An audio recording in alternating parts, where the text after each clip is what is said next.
Assalamualaikum warahmatullahi wabarakatuh. Ya, jadi pada kesempatan kali ini saya sebagai Nadi Formaisora Sedat dengan NIM belakang 129 ingin mempresentasikan terkait hasil dari simulasi untuk UTS. Jadi untuk pro modelnya bakal saya jelasin.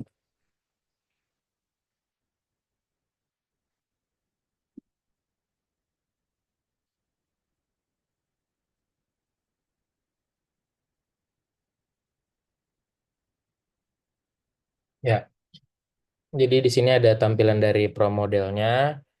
Untuk pro modelnya ini udah dibuat sesuai dengan studi kasus ya untuk ini locationnya, ikonnya, namanya, terus kapasitasnya ini juga udah sesuai dengan studi kasus. Jadi biar mempersingkat waktu, jadi agak cepat aja. Terus selanjutnya setelah untuk pro model ini kan kita awal-awal bikin untuk locationnya dulu. Nah, terus kalau locationnya udah sesuai, terus kita bisa ke entities dulu. Nah, untuk entities ini adalah kayak eh, bahan yang mengalir lah, material yang mengalir nanti saat si sistem ini berjalan. Nah, yang pertama di sini ada gagang, terus ada kain, ada kipas jadi, kipas reject, dan kipas yang baik, artinya yang finish good. Terus selanjutnya kita bisa menentukan rifle. Nah, untuk rifle-nya ini juga sesuai sama si studi kasus. Terus selanjutnya kita bisa menentukan si pad network. Nah, untuk pad networknya ini dia dari kedatangan kain terus ke pengukuran. Terus itu pakai operator untuk material handlingnya, terus ke pemotongan pakai operator juga, ke buffer, ke penjahitan, ke perakitan, ke pemelituran itu pakai operator semua. Nah, terus yang dari kedatangan gagang sini dia pakai conveyor input sampai ke pemelituran. Terus nanti dari pemelituran baru ke perakitan. Nah, dari perakitan ini dia ada ke conveyor output. Terus nanti dari conveyor output ini dia ke QC, quality control. Terus nanti dari quality control baru ada yang gudang produk reject atau enggak yang gudang produk baik. Terus selanjutnya di sini ada resource. Untuk resource ini ya operatornya ada tiga, operator transfer, QC, dan perakitan. Selanjutnya ada apa lagi? Oh, ini atribut. Nah, ini atribut biar sesuai untuk studi kasus aja. Jadi ini untuk menyesuaikan lah. Terus lanjut di sini ada processing. Untuk processing ini, jadi kita bagaimana mengatur proses si sistem ini biar sesuai dengan si studi kasusnya. Nah, di sini ada pertama ada kedatangan kain, entitinya kain, terus outputnya juga masih kain. Untuk destinasinya dia ke pengukuran, jadi kedatangan kain ke pengukuran. Nah, di sini dia digerakin sama si operator transfer. Nah, gitu. Mungkin aku contohin lagi. Misal yang ini entitinya, nah yang ini deh, yang ini boleh. Misal ini entitinya gagang. Lokasi awalnya dia di Pemlituran. Terus outputnya gagang, destinasinya tuh ke Perakitan gitu. Nah, untuk operasi-operasinya ini dibuat atau dirancang sesuai sama si studi kasusnya biar nanti outputnya atau total exitnya itu sesuai dengan si studi kasus walaupun beda-beda dikit itu nanti di uji validitas itu masih valid. Nah, sama mau jelasin sedikit terkait yang si QC ini. Nah, untuk yang QC ini kan di studi kasus itu kan ini apa? waktunya itu kan banyak, ada tabel-tabelnya segala itu. Nah, itu cara mendapatkan waktunya itu kita bisa memakai yang namanya StatFit. Nah, ini yang bekas tadi StatFit. Jadi, nah ini waktunya yang tadi di tabel, kita input semua. Terus setelah diinput semua itu, kita bisa langsung autofit ini. Kita menekan si autofit.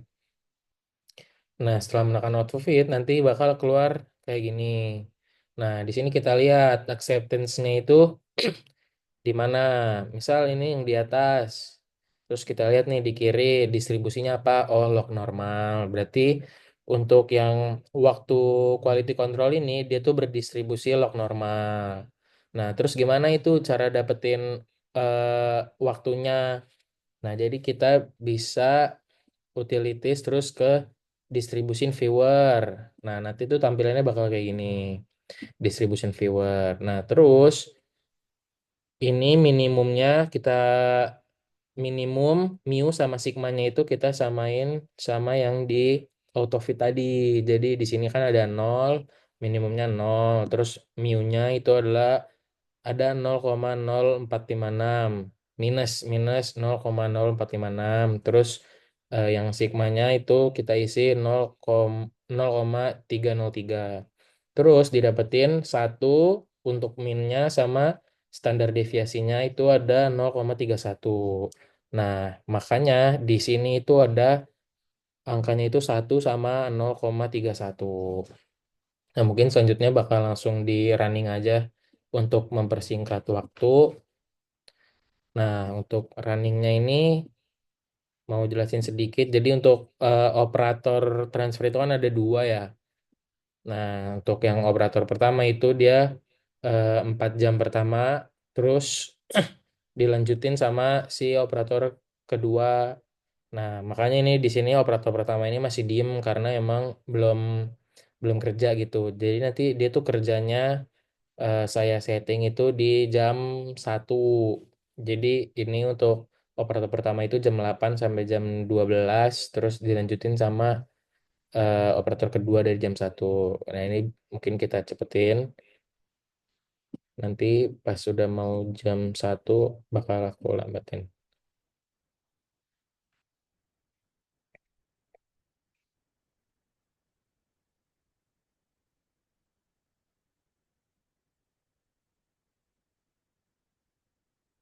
Nah, ini udah mau jam 1. Nah, pas masuk jam 1 dia tuh langsung kerja karena udah masuk shiftnya dia.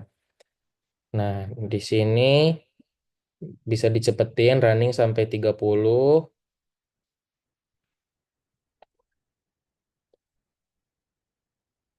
Nah, ini untuk mempersingkat waktu juga tadi udah di running, jadi ini bisa di stop aja nggak apa-apa. Mohon maaf, tadi terhapus ternyata, jadi kita running aja nggak apa-apa. Mohon maaf. Nah, ini kita running sampai 30. Nah, untuk runningnya ini tuh nanti outputnya itu total exitnya buat kita uji validitas. Jadi ini sistem yang udah dibuat ini valid gak nih sama yang sistem nyatanya. Untuk perbandingannya itu dari total exit. Jadi tadi tuh di soal diketahui data historis ya selama 30 hari. Jadi makanya di sini runningnya sampai 30 hari. Terus nanti bakal dibandingin. Ya, nah ini udah selesai. Kita bisa see the result. Yes. Terus di sini kita all buat melihat ke 30-30-nya. Terus di sini ada average simulation time, yaitu ya jam kerjanya ada 8. Terus untuk melihat total exit-nya itu kita bisa ke entity activity.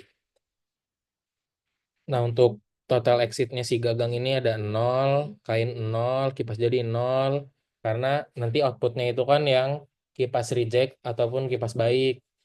Nah, untuk kipas reject ini ada total exit-nya ada 2, ada 5, ada 6, ada 3, dan lain-lain. Terus di sini ada kipas baik, ada 72, 71, 75, 66, 78, dan seterusnya. Nah, selanjutnya kita bakal masuk ke Excel. Nah, untuk Excelnya sendiri ini,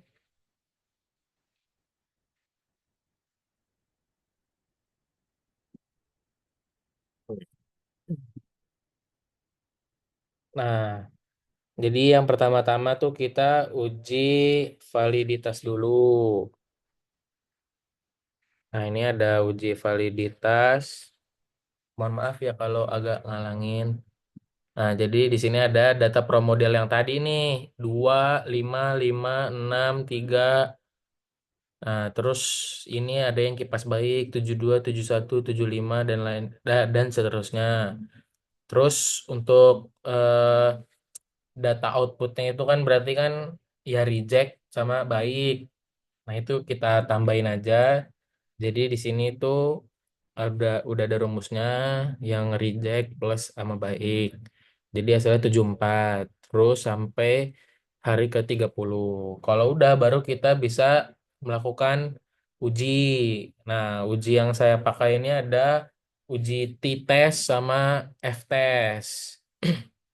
Nah, untuk uji t-test ini dia menghasilkan value-nya atau nilainya itu 0,1569 1569 yang dimana nilai tersebut itu lebih besar dari 0,5 sehingga data pro model di sistem nyata ini tidak memiliki perbedaan yang signifikan. Nah, artinya simulasinya itu valid karena tidak ada perbedaan signifikan antara output produksi yang historis ini dan yang hasil dari pro modelnya. Nah, terus selanjutnya kita uji F-test. Nah, untuk uji F-test ini sama aja sebenarnya kayak t-test, nanti hasilnya tuh kita bandingin sama alfanya. Alfanya 0,05. Nah, untuk f-value-nya ini ada 0,421 yang dimana itu lebih besar dari 0,05 sehingga kesimpulannya sama kayak t-test tadi. Simulasinya valid karena tidak ada perbedaan signifikan. Nah, karena kedua uji tersebut nilainya sama-sama di atas atau lebih besar dari 0,05, maka simulasinya dapat dikatakan valid atau sesuai dengan sistem nyata. Nah, untuk selanjutnya kita bakal melakukan untuk yang namanya Bonferroni. Nah, Bonferroni ini dia kita bakal membuat skenario terlebih dahulu. Jadi, yang pertama ini ada sistem nyatanya. Nah, ini untuk datanya diambil 10 aja biar nggak terlalu banyak. Jadi ini adalah sistem sim data yang simulasi tadi yang sebelumnya. Terus ini kita buat skenario 1, skenario 2, skenario 3. Nah, untuk skenario 1 sampai 3 itu dia tuh beda-beda sistem simulasinya tadi tuh kita bedain. Nah, untuk yang skenario 1 itu ada pengurangan waktu proses. Untuk skenario 2 itu ada pengurangan jarak antar stasiun kerja. Terus skenario 3 itu ada pengurangan waktu routing dari tiap stasiun kerja. Nah, terus didapatkan masing-masing skenario itu dia outputnya tuh segini. Outputnya skenario 1 segitu, skenario 2 dan ini skenario 3. Nah, terus kita masukin tuh. Ini yang sistem nyatanya tadi, yang satu, ini skenario 2, skenario 1, skenario 2 dan skenario 3. Nah, terus kita masukin dulu angkanya yang tadi. Terus di sini ada observe difference, yaitu kayak selisih, selisih antara si sistem nyatanya, simulasi sistem nyatanya sama si skenario. Nah, di sini didapatkan selisih, selisih, selisih, selisih. Terus kita bisa mencari si sampel min D. Nah, ini kan sampel min DR1, DR2. Nah, ini untuk sampel minnya itu segini. Ini untuk yang selisih sistem satu dengan skenario 2 dan ini dengan sistem satu dengan skenario 3. Terus ini bisa ada standar deviasi untuk masing-masing selisihnya tadi, si D-nya ini. Terus di sini ada sampel variance untuk masing-masing juga ada. Terus di sini ada standar error. Standar error untuk masing-masing. Nah, untuk rumusnya mungkin bisa dilihat. Jadi untuk yang sampel mean ini kayak average aja, average dari selisih-selisihnya ini. Terus di sini ada sampel standar deviasi, ya standar deviasi sampel. Terus yang bawahnya ada sampel variance. Nah, rumusnya ini ada variansi sampel.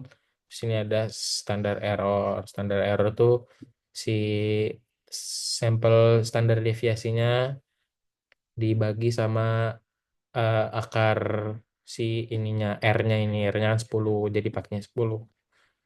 Nah, selanjutnya kita bisa menghitung si confidence intervalnya.